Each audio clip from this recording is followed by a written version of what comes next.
Chapter 8. Concerning the Explorers.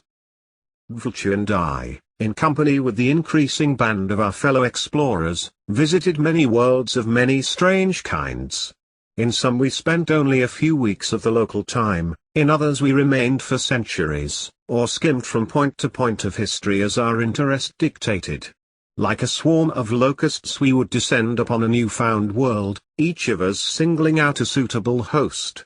After a period of observation, long or short, we would leave, to alight again, perhaps, on the same world in another of its ages, or to distribute our company among many worlds, far apart in time and in space. This strange life turned me into a very different being from the Englishman who had at a certain date of human history walked at night upon a hill. Not only had my own immediate experience increased far beyond the normal age, but also, by means of a peculiarly intimate union with my fellows, I myself had been, so to speak, multiplied. For in a sense I was now as much virtue and each one of my colleagues as I was that Englishman.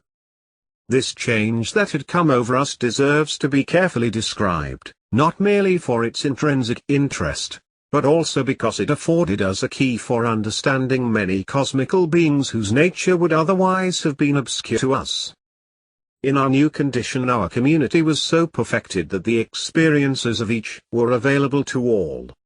Thus I, the new I, participated in the adventures of that Englishman and of Vulture and the rest with equal ease.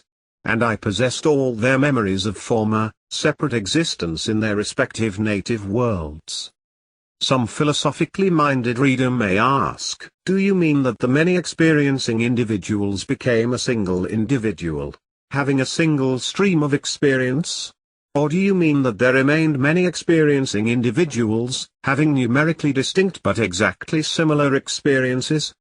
The answer is that I do not know. But this I know. I, the Englishman, and similarly each of my colleagues, gradually woke into possession of each other's experience, and also into more lucid intelligence. Whether, as experience, we remained many or became one, I do not know.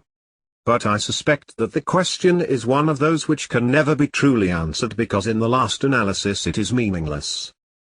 In the course of my communal observation of the many worlds, and equally in the course of my introspection of my own communal mental processes, now one and now another individual explorer, and now perhaps a group of explorers, would form the main instrument of attention, affording through their particular nature and experience material for the contemplation of all. Sometimes, when we were exceptionally alert and eager, each awakened into a mode of perception and thought and imagination and was more lucid than any experiencing known to any of us as individuals. Thus, though each of us became in a sense identical with each of his friends, he also became in a manner a mind of higher order than any of us in isolation. But in this waking there seemed to be nothing more mysterious in kind than in those many occasions in normal life when the mind delightedly relates together experiences that have hitherto been insulated from one another, or discovers in confused objects a pattern or a significance hitherto unnoticed. It must not be supposed that this strange mental community blotted out the personalities of the individual explorers. Human speech has no accurate terms to describe our peculiar relationship. It would be as untrue to say that we had lost our individuality, or were dissolved in a communal individuality, as to say that we were all the while distinct individuals. Though the pronoun I now applied to us all collectively, the pronoun we also applied to us.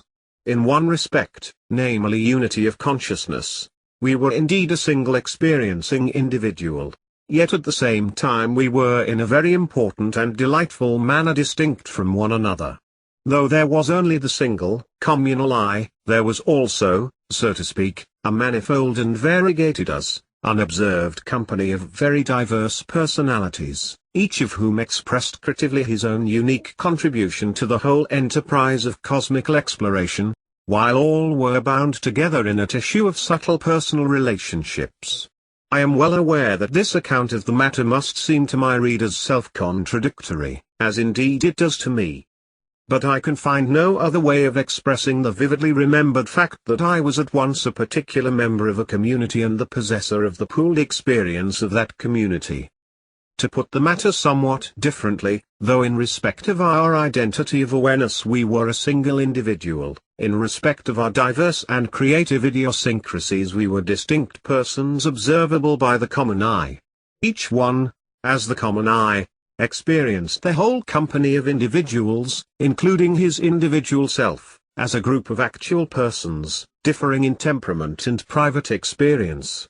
Each one of us experienced all as a real community, bound together by such relations of affection and mutual criticism as occurred, for instance, between Vulture and myself. Yet on another plane of experience, the plane of creative thought and imagination, the single communal attention could withdraw from this tissue of personal relationships. Instead, it concerned itself wholly with the exploration of the cosmos. With partial truth it might be said that, while for love we were distinct, for knowledge, for wisdom, and for worship we were identical. In the following chapters, which deal with the cosmical experiences of this communal I, it would be logically correct to refer to the exploring mind always in the singular, using the pronoun I, and saying simply, I did so and thought so and so. Nevertheless the pronoun we will still be generally employed so as to preserve the true impression of a communal enterprise, and to avoid the false impression that the explorer was just the human author of this book. Each one of us had lived his individual active life in one or other of the many worlds.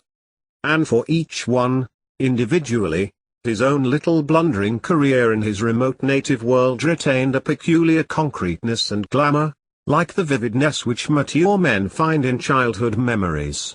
Not only so, but individually he imputed to his former private life an urgency and importance which, in his communal capacity, was overwhelmed by matters of greater cosmical significance.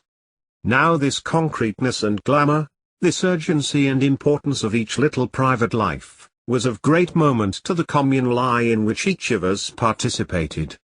It irradiated the communal experience with its vividness, its pathos. For only in his own life as a native in some world had each of us actually fought, so to speak, in life's war as a private soldier at close grips with the enemy. It was the recollection of this fettered, imprisoned, blindfold, eager, private individuality, that enabled us to watch the unfolding of cosmic events not merely as a spectacle but with a sense of the poignancy of every individual life as it flashed and vanished. Thus I, the Englishman, contributed to the communal mind my persistently vivid recollections of all my ineffectual conduct in my own troubled world, and the true significance of that blind human life, redeemed by its little imperfect jewel of community, became apparent to me. The communal I, with a lucidity which the Englishman in his primeval stupor could never attain and cannot now recapture.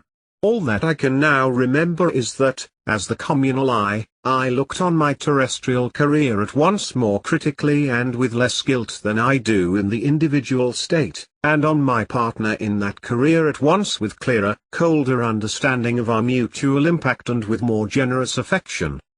One aspect of the communal experience of the explorers I have still to mention. Each of us had originally set out upon the great adventure mainly in the hope of discovering what part was played by community in the cosmos as a whole. This question had yet to be answered, but meanwhile another question was becoming increasingly insistent. Our crowded experiences in the many worlds, and our new lucidity of mind, had bred in each of us a sharp conflict of intellect and feeling. Intellectually the idea that some deity, distinct from the cosmos itself, had made the cosmos now seemed to us less and less credible. Intellectually we had no doubt that the cosmos was self-sufficient, a system involving no logical ground and no creator. Yet increasingly, as a man may feel the psychical reality of a physically perceived beloved or a perceived enemy, we felt in the physical presence of the cosmos the psychical presence of that which we had named the Star Maker. In spite of intellect, we knew that the whole cosmos was infinitely less than the whole of being, and that the whole infinity of being underlay every moment of the cosmos. and with unreasoning passion we strove constantly to peer behind each minute particular event in the cosmos to see the very features of that infinity which, for lack of a truer name, we had called the Star Maker. But, peer as we might, we found nothing. Though in the whole and in each particular tiling the dread presence indubitably confronted us, its very infinity prevented us from assigning to it any features whatever. Sometimes we inclined to conceive it as sheer power, and symbolized it to ourselves by means of all the myriad power deities of our many worlds. Sometimes we felt assured that it was pure reason, and that the cosmos was but an exercise of the divine mathematician. Sometimes love seemed to us its essential character, and we imagined it with the forms of all the Christs of all the worlds, the human Christs, the echinoderm and nautiloid Christs, the dual Christ of the symbiotics, the swarming Christ of the insectoids. But equally it appeared to us as unreasoning creativity, at once blind and subtle, tender and cruel, caring only to spawn and spawn the infinite variety of beings, conceiving here and there among 1,000 inanities a fragile loveliness. This it might for a while foster with maternal solicitude, till in a sudden jealousy of the excellence of its own creature, it would destroy what it had made. But we knew well that all these fictions were very false. The felt presence of the Star Maker remained unintelligible, even though it increasingly illuminated the cosmos, like the splendor of the unseen sun at dawn.